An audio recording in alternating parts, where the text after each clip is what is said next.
నేరస్తుని ఏదైనా మర్డర్ చేస్తే ఒక మనిషిని మనం ఎట్లా లాక్కపోతారో అంత దారుణంగా లాక్కొని పోయి మా సార్ది పాస్ తీసుకొని ఆయన గల్ల పట్టుకొని లాక్కొని పోయి కూర్చోబెట్టుకున్నాడు.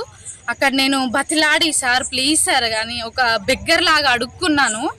ఆయన కాళ్ళు కూడా పట్టుకున్నాను, ప్లీజ్ సార్ మమ్మల్ని వదిలేయండి సార్ అని. అయినా కూడా అసలు మమ్మల్ని వదిలేయలేదు, బాగా నీచంగా మాట్లాడిండు. తను కాలు మీద కాలేసుకొని ఆయనకు ఒక హోదా ఉందని అధికారంతో నేను ఒక ఆడ మనిషిని దారుణంగా నేను కాలు పట్టుకున్నా కూడా కనికరించకుండా ఆయన మాట్లాడిండు. నాకు చాలా బాధ అనిపించింది. మా హస్బెండ్ లాంటి వాళ్ళు ఎంతో మంది ఇక్కడ పొద్దున్న నుండి సాయంత్రం వరకు కష్టపడి వాళ్ళు ఒర్రుకుంటా మామూలు జనాలతోటి అరుసుకుంటా డ్యూటీలు చేస్తారు. అట్లీస్ట్ వాళ్ళ ఒక్క వైఫ్కి నేను 10 మందిని తీసుకొని రాలేదు. మా హస్బెండ్ ఎవరిని నేను ఒక్కదాన్ని, అది కూడా నాకు హెల్త్ సరిగ్గా బాగాలేదు, తీసుకెళ్తే అంత దారుణంగా చేసిండ్రు మమ్మల్ని. ఇంకా లైఫ్లో అసలు మేడారం మొహం అనేది చూడకుండా చేసిండ్రు. నాకు చాలా బాధ అనిపించింది.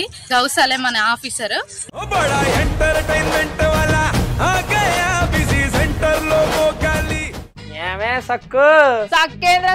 సక్కు బాయ్ బాయేంద్ర భార్గవ్ గిరాకొచ్చే టైం ఏంది? కస్టమర్లు వస్తున్నాడు, రేడికల్ కస్టమర్లు వస్తున్నారు కదా, మాత్రం పొగరు ఉంటది. మరి తగ్గిద్దాం పొగర్ని, డబ్బులు కట్టేస్తామేంటి కొంప తీసి? లేదు కస్టమర్లు ఆపేద్దాం. పదా మరి మన బిజినెస్ స్టార్ట్ చేద్దాం.